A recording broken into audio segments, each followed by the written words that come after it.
Bišķiņ ievilcies šitais projekts, bet katru dienu arī laiks nesanāk. Sametināts ir slieksens. Hidroizolācija arī virsū, hidroplasts zaļais, pret pelējumu. Un pa virsmu uniflot špaktelīts, celtenais.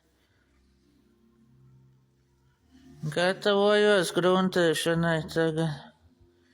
Grubulis arī nāks virsū. Oriģināli grubulis nāk kā centimetri te no augšas, bet man viņš būs te līdz šitai kantītei. Un uz durvīm arī būs grubulis. Uz durvīm būs te līdz šitai kantei grubulis. Tā mēs sarunājam. Pēdējā momentā pamanīju, ka te arī rūs ir uz kantīti.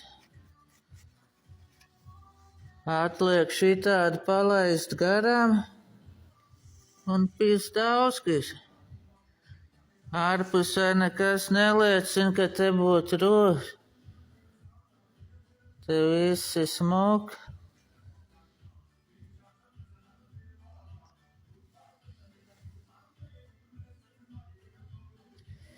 Bet tomēr ir rūsam. Tur rūs iztīrīja, aizlīmēja ciet, attaukots ir. Tagad tur, kur metāls spīd, tur ies virsū reaktīvā grunta. Šitādām vietām. Un pēc tam akrils pa virsmu.